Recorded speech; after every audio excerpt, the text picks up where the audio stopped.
क्या सोच थी इस विद्यालय को बनाने की और क्यों सोच थी विद्यालय को बनाने की? पढ़ाई लिखाई करने के बाद जब हम लोग ग्रेजुएशन करने के लिए पटना आए, मन में विचार आया कि ठीक से हम लोग पहले की पढ़ाई बढ़िया से नहीं कर पाए। कई लोगों से जब बातचीत हुई तो ऐसा महसूस किया तो हुआ कि भाई इसके लिए करना क्या है। तो विचार आया कि नहीं, इसके लिए शिक्षण का कार्य शुरू करना होगा। कि हम लोग जो पढ़े उस समय ये कंसेप्चुअल एजुकेशन हम लोगों को नहीं दिया गया। तो मेरे मन में आया कि नहीं, हम लोग जो काम शुरू करेंगे वो इस तरह से करेंगे, एक एक चीज पर ध्यान देंगे, इस बारीकी के तहत शुरू करेंगे कि विद्यार्थी को एक एक चीज की जानकारी और कंसेप्चुअल एजुकेशन के लिए हम लोग अपने आप को प्रतिबद्ध किए और तैयार किए कि नहीं, हम लोग कंसेप्चुअल एजुकेशन बच्चों को देंगे।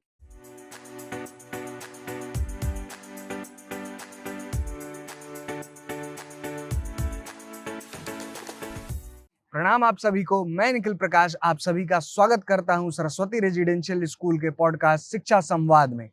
आज हमारे गेस्ट वो हमारे विद्यालय के संचालक माननीय अशोक कुमार सिंह जी हैं, जो कि हमारे पिताजी हैं। मैं चाहता हूं आप सभी को इनसे मिलवाना। सर, स्वागत है हमारे पॉडकास्ट पे।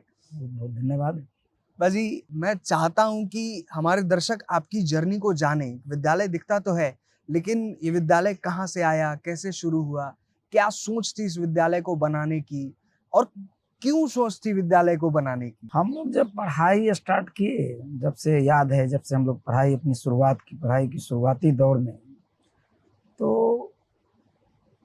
इन चीज़ों पे कोई फोकस नहीं किया, क्या करना है, नहीं करना है, कैसे करना है। जैसे आम विद्यार्थी पढ़ाई करते हैं, हम लोग भी पढ़ाई की। पढ़ाई लिखाई करने के बाद जब हम लोग ग्रेजुएशन करने के लिए पटना आए, तो उधर ग्रेजुएशन में हम लोग एडमिशन लिए। मैंने अपना एडमिशन ग्रेजुएशन में कराया। ग्रेजुएशन में एडमिशन कराने के बाद में मन में विचार आया कि ठीक से हम लोग पहले की पढ़ाई बढ़िया से नहीं कर पाए, जो अच्छी तरीके से होनी चाहिए थी। कई लोगों से जब बातचीत हुई तो ऐसा महसूस किया। तो हुआ कि भाई इसके लिए करना क्या है। तो विचार आया कि नहीं, ये ऐसे नहीं होगा, इसके लिए शिक्षण का कार्य शुरू करना होगा। तो शिक्षण का कार्य शुरू करने के पहले खुद को तैयार करना पड़ेगा। तो जब हम लोग शुरुआत उसकी किए कुछ बच्चों के साथ, तो ये सोच करके नहीं किए थे कि बहुत विशाल जाएगा। जिस तरह से, जिस लेवल पर अभी हम लोग हैं, जिस तरह से बच्चे आज हैं, जिस तरह से आज स्कूल का एफिलिएशन है, एफिलिएटेड स्कूल है, सारे बच्चे हैं, हजारों कम से कम 500 से 700 बच्चों के बीच की संख्या है। ये स्थिति ये समझ करके हम लोग नहीं है, हम स्टार्ट नहीं किए थे। हमको लगा कि नहीं, कुछ तो गड़बड़ है, जो ठीक नहीं चल रहा है। तो नहीं ठीक चल रहा है तो हुआ कि भाई कुछ करें। इसके लिए हम लोग शुरुआत की। अब शुरुआत किए तो बहुत सारी चैलेंजेज आए। अब चैलेंजेज में से है कि जो हम लोग जो पढ़ाई किए और बच्चों को जो चाहिए वो हम लोग पढ़े ही नहीं। अब जैसे छोटी सी बात आपको बता देते हैं, पढ़ाई किए, एलसीएम पढ़ाया गया। हम लोग जब एलसीएम पढ़ाया गया तो बताया गया कि एक चिन्ह से खींच दो, 2 से डिवाइड करो, कम से कम 2 कट जाना चाहिए। इसके बाद में आप उसको मल्टीप्लाई करो, दिस इज योर एलसीएम। लेकिन समस्या ये हुआ कि जब एक विद्यार्थी हमसे ये पूछा कि सर 2 से ही क्यों, तब मामला फंस गया कि भाई ये जानकारी होना चाहिए कि 2 से ही क्यों, 3 से क्यों नहीं, 4 से क्यों नहीं, 1 से क्यों नहीं, 5 से क्यों नहीं। ये प्रॉब्लम इसलिए आया कि हम लोग जो पढ़े उस समय ये कंसेप्चुअल एजुकेशन हम लोगों को नहीं दिया गया, या हम लोग ले नहीं पाए, जो भी बोले। तो मेरे मन में आया कि नहीं, हम लोग जो काम शुरू करेंगे वो इस तरह से करेंगे, एक एक चीज पर ध्यान देंगे, इस बारीकी के तहत शुरू करेंगे कि विद्यार्थी को एक एक चीज की जानकारी और कंसेप्चुअल एजुकेशन के लिए हम लोग अपने आप को प्रतिबद्ध किए और तैयार किए कि नहीं, हम लोग कंसेप्चुअल एजुकेशन बच्चों को देंगे। शुरुआत में बहुत कम बच्चों से स्टार्ट किया गया, 3 बच्चे जहां तक मुझे याद है। हाँ, बिल्कुल, बहुत कम बच्चे थे और वहां से शुरू किया गया। उसमें भी 3 बच्चे जो ऐसे थे जिनका ये कहना था कि उनके गार्जियंस का कहना था कि आप लोग कम उम्र में स्कूल खोल रहे हैं, स्कूल खोले हुए हैं और भरोसा नहीं हो रहा है। काटना चाहूंगा, मतलब ये कब की बात है? ये ऐसे मेरा डेट ऑफ बर्थ 2474 है जी, 1974 जी। और स्कूल हम खोले थे 91 में जी। मेरी उम्र उस समय 19 वर्ष थी। जस्ट इंटर करके आईएससी कर करके ओबीएससी में हम एडमिशन लिए थे और इधर काम स्टार्ट किए, साथ साथ में साथ साथ स्टार्ट किए। इधर पढ़ाई भी करते थे और उधर स्कूल भी शुरू की। उस समय और कौन लोग थे आपके साथ, एक दो और लोग या फिर कैसे? उस समय हम लोग पति पत्नी मिल करके शुरू किए। ठीक है बाकी कोई दूसरे बाकी शिक्षक एक दो स्टार्टिंग में 2 शिक्षक से शुरुआत हुई, जी। क्योंकि बच्चे भी बहुत ज्यादा नहीं थे, 3 शुरू बच्चे ही करना थे, था। बिल्कुल। 3-4 बच्चे से हम लोग शुरू किए और 3-4 बच्चों का जर्नी जो है यहाँ तक हम लोग पहुंचे हैं। अभी बहुत लंबा जाना है, अभी आगे जाना है। बहुत आगे जाना है, बिल्कुल। पर जी हम लोग सुनते हैं आप हमेशा, जैसे एज अ चेयरमैन अगर आप देखें तो किसी भी स्कूल को उठा करके देख लिए, मैं किसी को बुरा या भला कहने के लिए यहाँ नहीं, चेयरमैन पहले नहीं, पहले मैं एक शिक्षक हूँ, तो उसके बाद चेयरमैन हूँ। चलिए पहले मैं शिक्षक हूँ, पहले आप क्योंकि जब शिक्षक तक मैं आज भी जब तक मैं 2-3 क्लास नहीं लेता जी। तब तक मेरी दिनचर्या ठीक नहीं होती। यही तो मकसद मेरा ये होता है, जब तक मैं पढ़ाता नहीं हूँ, जब जी। तक 2-3-4 क्लास नहीं लेता हूँ, तब तक लगता है कि आज कुछ बढ़िया नहीं कर पाए, कुछ गड़बड़ हो कहने का मतलब है कि संचालक के अंदर का शिक्षक नहीं गया अभी तक, वो नहीं जाएगा। तो नहीं जाएगा। जैसे और भी जगहों पर हम लोगों ने देखा है, संचालक का बेसिकली अगर काम देखा जाए, जैसे सीबीएसई भी कहती है कि प्रिंसिपल जो भी हैं उनको एक हेड बना दीजिए आप प्रिंसिपल, और आपका काम संचालक का वहां खत्म हो जाता है कि आपने स्कूल खोल दिया। आपको ये चीज सही नहीं लगता है कि हाँ? नहीं, मुझे ऐसा नहीं लगता है। क्यों नहीं मुझे लगता? ऐसा लगता है जैसे घर के कोई गार्जियन है, किसी भी घर का या गार्जियन ले लीजिए, जी, तो जिस घर में भी गार्जियन है, तो गार्जियन का ये कर्तव्य बनता है कि उनके घर के जितने भी मेंबर्स हैं जी, वो सभी के बारे में बिल्कुल उनके अंदर जाकर के जाने, उनकी समस्या क्या है जी, या उनकी विशेषता क्या है। जी, यदि कोई समस्या है तो उस पर फोकस करें, उसको ठीक कर दें, और विशेषता है तो बहुत अच्छी बात है, उसको शाबाशी देगी, वाह बेटा बहुत अच्छा कर रहे हैं, बहुत अच्छी बात है।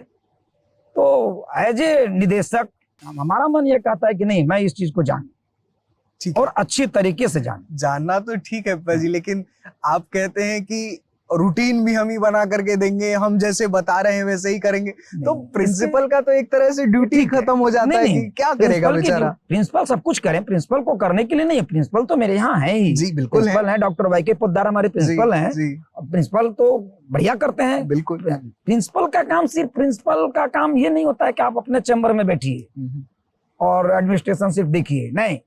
जब तक आप क्लास नहीं लेंगे तब तक आपको नहीं पता चलेगा कि वास्तु स्थिति असल में है क्या।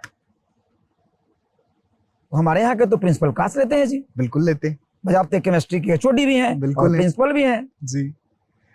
तो पाजी जैसे मान लीजिए कि अब तो जैसे पहले व्यवस्थाएं नहीं थी, चीजें नहीं थी, आज आपके पास तकरीबन 32 शिक्षक हैं और एक प्रिंसिपल हैं, एक वाइस प्रिंसिपल हैं, उसके बाद भी क्लास लेने की जरूरत, मतलब मुझे ऐसा, वो अंदर का कीड़ा जो होता है ना शिक्षक का, वो जाता नहीं और वो जाएगा भी नहीं।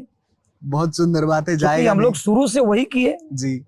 तो ठीक है, आज क्या सरस्वती रेजिडेंशियल विद्यालय एक ही विद्यालय तक सीमित रह पाएगा? नहीं, अभी जस्ट हम लोग इसकी तैयारी कर चुके हैं। जी सारण जिले में हम लोग जा रहे हैं, क्योंकि मेरा सारण जिला पैतृक का स्थान है, मेरा जन्म सारण जिले में हुआ है। हाँ, आप वहां के बारे में भी बताएं हमारे दर्शकों को, अपने जन्म स्थान के बारे में बताएं, और यहाँ वहां से यहाँ तक का ये जो सफर रहा, जैसे एक्चुअली हमारे पिताजी डॉक्टर थे जी, तो वो उनका प्रैक्टिस वो करते थे पटना में। जी, इंटर की पढ़ाई तो हम लोग गांव में किए, जहाँ घर है हमारा घर हुआ फुलवरिया जी, और 10 उससे 4 किलोमीटर आगे मकेर एक स्थान है जहाँ पे हाई स्कूल है हमारा। राजेंद्र विद्या मंदिर से हम लोगों ने 10th किया। जी, इसके बाद पीएन कॉलेज परसा में है, वहां से हम लोगों ने इंटर की पढ़ाई किया। आईएससी हमारा मैथमेटिक्स से रहा है जी, और उसके बाद बीएससी केमिस्ट्री ऑनर्स करने के लिए हम लोग वहां से चले पटना, क्योंकि पटना हमारे पिताजी रहते थे। जी, तो यहाँ आए और यहाँ आने के बाद मामला थोड़ा बिगड़ा। जी, लगा कि सिर्फ इससे काम नहीं चलेगा, जी, जो हम लोगों ने झेला है, जो हम लोगों को नहीं मिला, हम अपने बच्चों को कैसे दें। बिल्कुल। और आगे के बारे में कुछ बताएं, क्या सोच रख रहे हैं, कहाँ जाना है? मकसद है सामान्य परिवार जो एजुकेशन से अलग हो गया है, जिसको मालूम नहीं है कि एजुकेशन वाकई है क्या। पैसा तो है, पैसा भी हो गया है लोगों के पास, बिल्कुल हो गया है, पैसा भी हो गया है, लोग जा करके एडमिशन भी करा देते हैं, और जब बच्चा बड़ा हो जाता है तब पता चलता है कि अरे इसको तो कुछ आता ही नहीं है।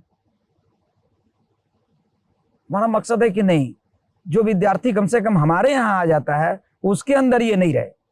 बिल्कुल। नॉलेज हो उसके पास, उसके अंदर ये नॉलेज हो कि वो कलम की कमाई खाने के लायक हो जाए।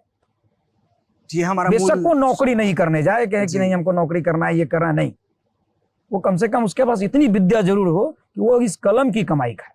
बिल्कुल सर, आप लिखवाते हैं हर जगह ही, हमारे विद्यालय में लिखा हुआ है कि ज्ञान से सिंचित संस्कार से समृद्ध। क्या जरूरत है दोनों के समन्वय की? दोनों क्यों होना चाहिए? बिना संस्कार का ज्ञान किसी काम का नहीं है। जो व्यक्ति संस्कारी नहीं है वो ज्ञानवान होकर क्या कर सकता है? डिग्री है बहुत उसके ऐसे पास। हाँ ठीक है, डिग्रियां हैं, डिग्रियां तो ओसामा बिन लादेन के पास भी था। आप देखे हैं उनका हाथ। जी ऐसे बहुत सारे लोग हैं, नाम नहीं लेना चाहिए, जी इनके पास डिग्रियां हैं। जी, अभी फ्रॉड करने वाले लोग वही लोग हैं, बहुत सारी डिग्रियां लेकर के बैठे हुए हैं। बिल्कुल, बहुत सारे पढ़े लिखे लोग। दिक्कत कहाँ है? जी। उनके पास संस्कार नहीं है। यदि संस्कार होता तो उसका सही दिशा में उसका उपयोग करते तो आज कहीं और होते। बिल्कुल, अगर संस्कार विद्या तो होता है उनके, बिना संस्कार का विद्या किसी काम का नहीं है। तो सर, संस्कार विहीन विद्या जी। किसी लायक नहीं है। तो सर, संस्कार के साथ विद्या होना जरूरी। जैसे सरस्वती रेजिडेंशियल स्कूल ऐसा क्या कर रहा है जिसमें बच्चों को ज्ञान के साथ संस्कार वो मिल तो रहा आप पहले ही बता दिए।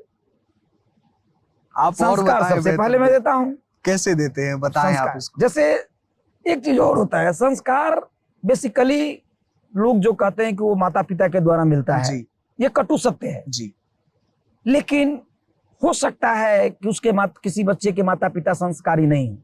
जैसे कोई गलत आचरण करने वाला व्यक्ति है, जी। वो कतई नहीं चाहता है कि उसका बच्चा भी गलत आचरण करने वाला बने। बिल्कुल। अब हम उस बच्चे को क्या करेंगे? सीखता तो वही है। हम लोग प्रयास करते हैं कि नहीं, सबसे पहले इसको संस्कारी बनाए, जी सबसे पहले उसको आज्ञाकारी बनाए, जी। वो आज्ञा का पालन करना उसका उसके नस नस में जाए। उसके लिए हम लोग पहले करके दिखाते हैं कि देखो भाई हम लोग किस तरह से करते हैं। हमें कोई नहीं कहने आता है कि आपको ये काम करना है सर, आपको ये करना है, आपको ये करना है, हम अपना काम करते हैं। इसी तरह हम लोग विद्यार्थी को बताते हैं कि बेटा आपका ये काम है, या बेटी तुम्हारा ये काम है, तुम इसके लिए हो। सिर्फ जन्म लिए, धरती पे बड़े हुए, शादी विवाह हुआ, बाल बच्चा हुआ और ऊपर चले गए, इसके लिए नहीं हो। तो ये विद्या प्राप्त करना, विद्या तो कोई भी प्राप्त कर लेता है, संस्कार प्राप्त नहीं करता है। और बिना संस्कार विद्या किसी काम का नहीं है। संस्कार उसके पास होना चाहिए, और संस्कार देने का काम हम लोग करते हैं। कैसे करते हैं? एक एक छोटे छोटी चीजों पे करते हैं। जैसे देखिए आज के डेट में आप देखते होंगे कि लोग पैर छू करके प्रणाम नहीं करता है, घुटना छूता है जी। आप सोचने वाली ये बात है कि बच्चा जब घुटना छू करके आज प्रणाम कर रहा है, मतलब क्या है? उसको वो संस्कार मिला ही नहीं कि हमको दोनों हाथ से पैर छू करके प्रणाम करना चाहिए। ये हम लोगों के माता पिता द्वारा मिला है, हमारे गुरुजन भी दिए हैं कि नहीं ऐसा करना है, वैसा ही करते हैं। लेकिन और हमारे बच्चे आज भी करते हैं जी। लेकिन ऐसा होता है, जैसे कई बार इस चीज को अगर दूसरे वे में देखा जाए तो जैसे कई बार लोग मतलब इसका विरोध करते हैं कि नहीं हाथ जोड़ कर के ही प्रणाम कर लेगा, झुकेगा नहीं। तो अब तो जैसे लोगों की सोच अलग अलग है जी। ये भी मेरा कहना नहीं है कि आप पैर छू करके प्रणाम करेंगे तभी आप संस्कारी हैं जी। अब यहाँ दो बातें हैं, जैसे संस्कारी होना और आज्ञाकारी होना जी। आप बेशक माता पिता को सुबह शाम दोपहर 3 बार पैर छू करके प्रणाम कीजिए, उनकी आप बात एक भी मत मानिए, उसका कोई लाभ नहीं है।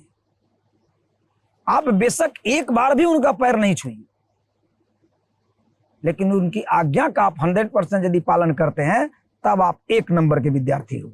जैसे कई बार ऐसा भी देखा जाता है, जैसे अगर हम अपने बचपन की बात करें या फिर अपनी बात करें तो ऐसा कभी भी नहीं हुआ कि एज अ फादर या फिर मम्मी कभी हमको इसलिए नहीं पढ़ाया गया कि हमको टॉप करना है। कभी भी ऐसा हुआ ऐसा भी नहीं है कि पढ़ाई करना टॉप करने के लिए ही पढ़ना होता है। ये देश टॉपर से थोड़ी चलता है। कितने प्रतिशत टॉपर हैं? ये देश एवरेज लोगों से चलता है।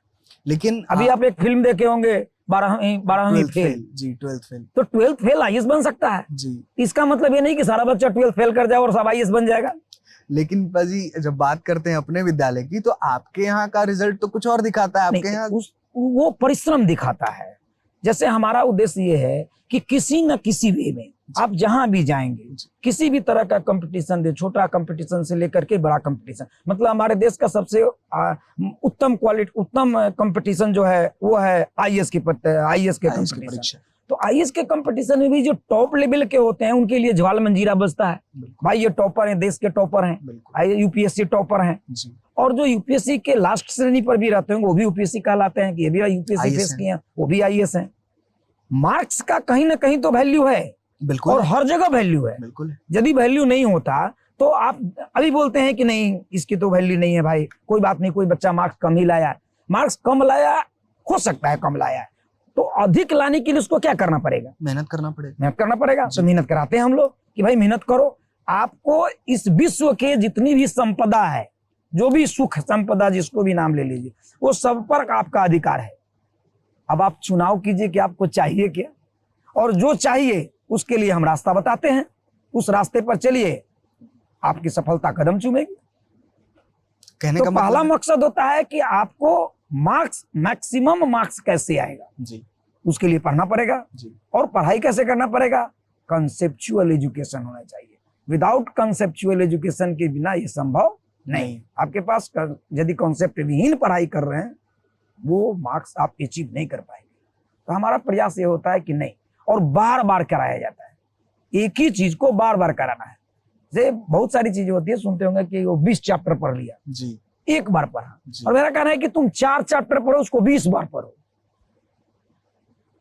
तो 4 चैप्टर पढ़ेगा और 20 टाइम्स पढ़ा है, उसको जहां से पूछेंगे वहां से वो जवाब दे सकता है, उसको कहीं से कोई प्रॉब्लम नहीं होगी। तो सर जैसे कि मान लीजिए इस चीज को ऐसे देखते हैं हम लोग कि एक बच्चा है, पढ़ाई कर रहा है, ठीक है, कोशिश कर रहा है वो कि बेहतर करे, ठीक है, काम भी हमारा एज ए विद्यालय यही कि उस बच्चे को अच्छा जो भी उसका जो सिलेबस है उसको कंप्लीट कराया जाए, उसको आना चाहिए। जो चीजें जो सीबीएसई निर्धारित करती है कि 4th क्लास में आप हैं तो आपको इतना कुछ आना चाहिए, हमारा एज ए विद्यालय ये काम होता है कि अगर सीबीएसई कह रही है कि इस बच्चे को इतना आना चाहिए तो दिन रात लगा दो, उतना ही देना है, उतना ही देना है। लेकिन अब उसमें क्या क्या क्रिएट कर सकते हैं जी, क्रिएटिविटी होनी चाहिए ना जी, बिल्कुल होनी चाहिए। जैसे मान लीजिए कि 5 क्लास में बच्चा पढ़ रहा है जी, अब उसको 5 क्लास में उसको पढ़ना है एलसीएम, तो एक सामान्य एलसीएम वो जानता है जी, नहीं, और उसमें क्या क्या क्रिएट कर सकता है जी, उससे और कौन कौन से चैप्टर से कनेक्टेड होकर के वो क्वेश्चन क्रिएट कर सकता है। तो हम लोग कोशिश करते हैं कि बच्चा को क्वेश्चन क्रिएटर कैसे बनाए,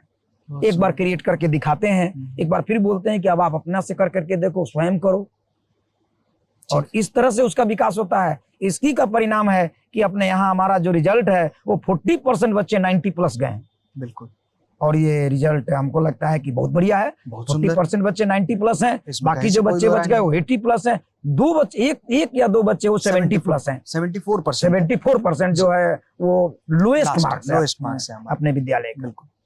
तो अब्बा जी जैसे कि अब ये तो बात है कि जैसे कहते हैं कि किस चीज का डिमांड है, तो हमारे यहाँ पेरेंट्स भी जो आते हैं इसी अपेक्षा से आते हैं कि हमारे जो बच्चे जाएंगे वो बेहतर करेंगे। और लोअर मिडिल क्लास के जो लोग होते हैं उनको विद्या चाहिए, हर हाल में चाहिए। मैं अपर क्लास के खिलाफ नहीं हूँ, मेरा ये कहना ये नहीं है। लोअर मिडिल क्लास के पास यदि विद्या नहीं है तो वो किसी लायक नहीं रहा। लोअर क्लास के पास उसको ऊपर उठने का एक ही रास्ता है कि वो विद्या हासिल करे, और संस्कार के साथ लेकिन हासिल करे, नहीं तो फिर वही हालत हो जाएगी, गैर संस्कारी हो जाएगा, दिक्कत हो जाएगी। उसको विद्या हासिल करना है, और हम लोग प्रयास करते हैं कि नहीं करें। मेरा दूसरा एक पहलू इधर भी है कि कुछ लोग कहते हैं कि यहाँ तो फी लग जाता है, फी तो लगेगा। फी लगने के पीछे रीजन ये है कि ये प्राइवेट संस्थान है, लेकिन मेरे ध्यान में एक चीज है कि एक समय आएगा कि हम लोग ऐसे बच्चों को पढ़ाएंगे जो बिल्कुल गरीब हैं, जिनके पास कुछ भी नहीं है, न पाने को न खोने को, उनको पढ़ाएंगे। उनकी व्यवस्था में हम लगे हुए हैं जी। देखिए कब तक सफलता मिलती है। उनसे भी पैसे लेंगे? नहीं, बिल्कुल नहीं लेंगे, लेकिन उसमें वैसे ही बच्चे आएंगे जो बिल्कुल गरीब हैं। ये नहीं है कि आप मोटरसाइकिल से चल रहे हैं, आपके पास ये है, उसके बाद आपको वो सुख मिलेगा, नहीं। आपको वो व्यवस्था तब मिलेगा जब वाकई आप उसको डिजर्व करते हैं।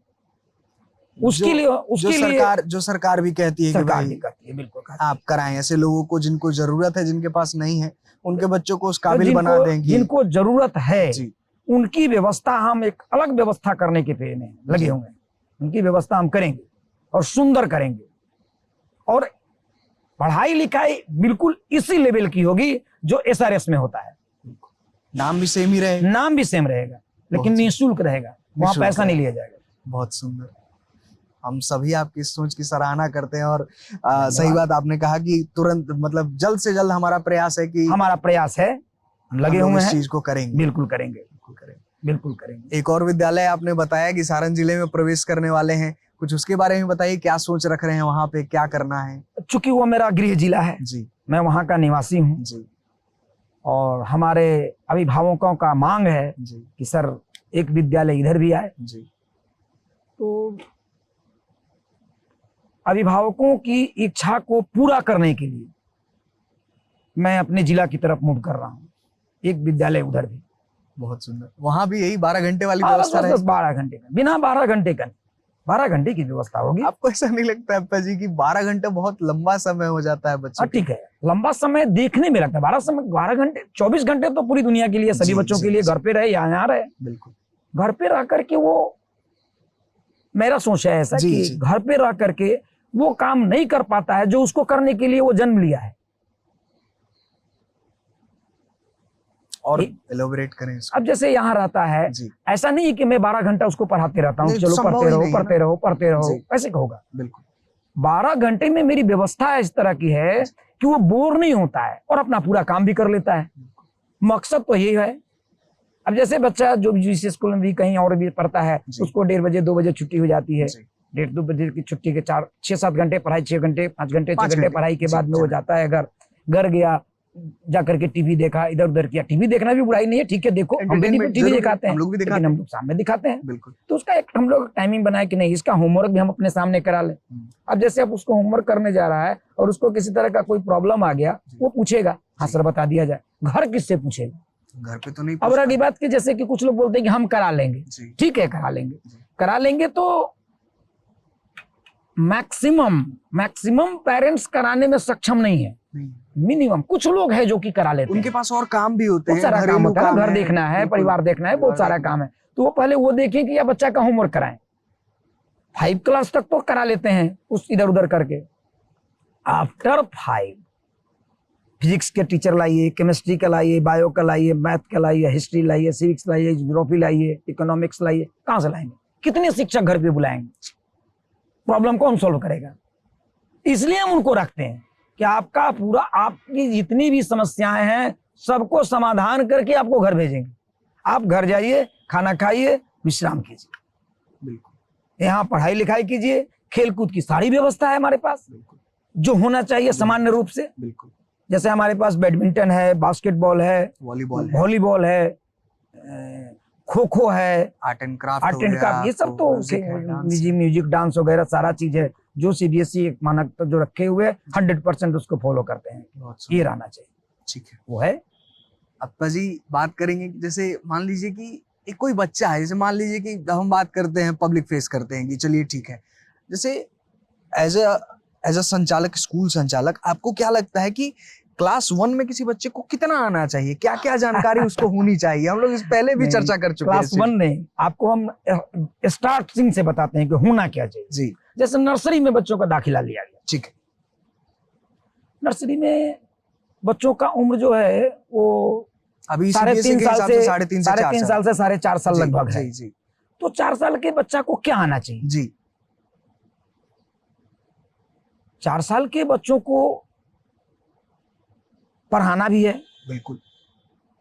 अब तो बाल वाटिका है। और उसको ऐसा नहीं पढ़ाना है कि उसको लगे कि हमको पढ़ा रहे हैं, और ऐसा भी उसको महसूस नहीं चाहिए कि हमको खेलने के लिए बुलाया है। हम आपको पढ़ाने के लिए भी बुलाए हैं और खेलने के लिए बुलाए हैं। कहने का मतलब मोदी जी जो कहते हैं कि खेल खेल में पढ़ाओ। खेल में पढ़ाओ। कैसे? जी अब उसको पढ़ना है, जैसे नर्सरी का बच्चा है, जी पढ़ना क्या है उसको सबसे पहले ये जी, देखना है, जी, फोकस यहाँ है। तो नर्सरी के बच्चा को जैसे इंग्लिश में उसको अक्षर की पहचान हो जानी चाहिए, एबीसीडी एबीसीडी। कहीं से पूछे पहचान। क्या लेटर है, पी है, एम है, एल है, कहीं से पूछे, अल्फाबेट की जानकारी उसको हो जानी चाहिए। स्टार्ट हम लोग स्लाइडिंग लाइन से करते हैं, sliding line, sleeping line, standing line, वहां से शुरू कराते हैं। और उसको लेटर का ज्ञान दे देते हैं और पहचान करा देना है नर्सरी। इसी तरह जिस तरह से आपको इंग्लिश में बताया, उसी तरह हिंदी में भी होगा। हिंदी में भी ओ आ ई से शुरू करते हैं, अक्षर की पहचान करा देंगे। और एक अक्षर से कई वर्ड जो बनते हैं उसको बता देंगे। ये जरूरी नहीं कि उसका वर्ड मीनिंग वो जाने, कम से कम इतना जाने कि A for Apple, A for x, जैसे प्रत्येक लेटर से 4 वर्ड बच्चा जान जाए। उसको वर्ड मीनिंग जानना ये कोई जरूरी नहीं है, लेकिन इतना वो इसके वजह से वो पहचान जल्दी करेगा। तो ये इंग्लिश की बात हो गई। हिंदी में भी उसी तरह से अ से लेकर के ज्ञ तक की जानकारी उसको दे देना है, पहचान जाए। और अंतिम जाते जाते जी 2 अक्षर जोड़ना सीख जाए, जैसे अ और ब। अब घर चल, घर चल, अब घर चल, अब घर चल, 2 अक्षर जान गया। अब जैसे ही वो बच्चा LKG में जाता है जी तब हम लोग उसको शब्द ज्ञान बताते हैं, शब्द की जानकारी पूर्ण रूप से हो जाएगी जी। अब शब्द में भी कैसा, हम लोग प्रयास करते हैं कि उसमें 2 अक्षर, 3 अक्षर, 4 अक्षर का बड़ा बड़ा शब्द बनाना, सेंटेंस बनाना शुरू कर दें। शुरू से 2 अक्षर से शुरू करेगा, 3 अक्षर पे जाएगा, 4 अक्षर पर जाएगा, और 4 अक्षर का 2 अक्षर से लेकर 4 अक्षर तक के बीच का जो सेंटेंस बन सकता है वो करेगा। 5 साल का जैसे बच्चा। मदन थर्मस ला, ला, ये हो गया। मदन थर्मस रख, मदन घर चल, इस तरह से हुआ। बिल्कुल इसी तरह से इंग्लिश में हो जाता है जी। उसको सेंटेंस बनाना, वो छोटा छोटा सेंटेंस, छोटा छोटा जैसे साउंड वर्ड की जानकारी उसकी हो जाएगी। CAT कैट, RAT रेट, ये साउंड, जितने भी साउंड वर्ड्स हैं वो समझ गया। मैथमेटिक्स में उसको बताया जाता है टेबल की जानकारी, टेबल की जानकारी है। अभी CBSE SR में रूल्स में है कि टेबल नहीं बताना है, लेकिन हम लोग कहते हैं कि नहीं, थोड़ी सी टेबल की जानकारी हो जानी चाहिए। हम लोग उसको टेबल की जानकारी 2 में सॉरी ये LKG में जाता है तो हम लोग उसको प्रयास हमारा रहता है कि 10 तक का वो टेबल जान जाए, याद कर ले, उसको ये समझ में आ जाए 5 10 जा 50 होता है, 8 5 जा 40 होता है, मतलब ये पूछने में 8 5 जा 40, बिल्कुल ये जानकारी हो जाता है। UKG में जब बच्चे जाते हैं तो उनको पूर्णतः हिंदी में संयुक्ताक्षर तक उनको आ जाना चाहिए। टोटल मात्रा का ज्ञान, सभी मात्रा उनको बढ़ाना है। आकार की मात्रा से शुरू होता है और विसर्ग की मात्रा तक हम लोग पढ़ाते हैं, और ये उनको जानकारी मिलनी चाहिए UKG बिल्कुल, ताकि जब 1 में जाए तो उनको बुक किसी भी तरह का पढ़ने के लिए मिल जाए तो वो बेसिकली आराम से वो उसको पढ़ सकते। बिल्कुल उसी तरह से मैथमेटिक्स में होता है, उनको जोड़ घटा गुना भाग का ज्ञान हो जाना चाहिए। बिल्कुल UKG में हम लोग उतना बताते हैं। अब भाग का लेवल होता है जितने डिजिट का जी, तो वो 3 डिजिट मैक्सिमम, 3 डिजिट के अंदर अंदर उनको रखना है। ऐड 4 5 डिजिट जान जाए, समझ जाए। सब्ट्रैक्शन जो है जीरो वाला सब्ट्रैक्शन उनको आ जाना चाहिए। जीरो का एक क्राइटेरिया होता है, वो प्रॉब्लम होता है बच्चों को समझने में, उसका हम लोग कॉन्सेप्ट देते हैं और एक बार में बच्चा सीखता है। अब जैसे मात्रा की बात आप की है ना, जैसे 3 मात्रा पढ़ना होता है जो सबसे कठिन होता है बच्चों को, र प देन की मात्रा, री की मात्रा और रेफ की मात्रा। तीनों को 3 बार पढ़ाएंगे तो उसको ज्यादा समय लगेगा, और तीनों मात्रा को यदि आप एक बार पढ़ाते हैं तो 1 पीरियड में बच्चा सीखेगा। उदाहरण के तौर पर अब जैसे देखिए कि इसमें सबसे पहले करते क्या हम लोग ना, कि इसमें गलत जो होता है पहले उसको बताते हैं। जैसे कर्म लिखना है तो हम लोग कर्म लिखते हैं क र म, तो बोलेगा भी कि क र म बोलेगा, बोलेंगे पूछे क्या लिखा गया बेटा, कर्म। अब लिखना है उसको नृप, तो हम लोग लिखते हैं निरिप, तो निरिप रहेगा। बिल्कुल। अब लिखना है उसको भ्रम, तो लिखेगा भरम भरम। यही गलती वो करेगा भविष्य में। हम लोग पहले गलती को ही बताए, बोले कि ये भरम है और आपको लिखना है भ्रम, तो भ में र पदेन की मात्रा लगाइए, तब हो जाएगा ये भ्र। अब र लिख देते, हो गया भरम भरम। कृपा, तो हमने लिखा की र पा, हम लिखे क में रीप की मात्रा लगाएंगे तो हो जाएगा क्री, प में आकार की मात्रा पा, दैट्स मीन कृपा। एक दिन में तीनों मात्रा 1 पीरियड में बच्चे सीखेंगे। इसके बाद एक्सरसाइज करा दीजिए, कंप्लीट हो गया, फाइनल हो गया। तो ये था कि 5 साल में बच्चों को, 5 से 6 साल की उम्र में बच्चों को ये आ जाना चाहिए। बिल्कुल आना चाहिए। 6 साल की उम्र में जब बच्चे 1 में जाएंगे तो उनको इंग्लिश भी पढ़ने आएगा, हिंदी भी पढ़ने बढ़िया आएगा, से पढ़ने आएगा। हिंदी, इंग्लिश, मैथमेटिक्स में वो लैंग्वेज क्वेश्चन बनाना शुरू कर देंगे, क्योंकि लैंग्वेज तो हम लोग UKG में बता देते हैं। बिल्कुल, स्टार्टिंग हम लोग UKG से ही करते हैं लैंग्वेज क्वेश्चन बनाना, और आगे जाकर के सोल्व करते हैं। आज का पॉडकास्ट पे जी हम लोग यही खत्म करेंगे। अब मेरे पास सवाल नहीं है आपसे पूछने के लिए, अगली बार फिर से हम मिलेंगे और फिर से इसको शूट करेंगे। आप सभी दर्शकों का मैं तहे दिल से धन्यवाद करता हूं हमारे साथ जुड़ने के लिए। प्रणाम आप सभी को।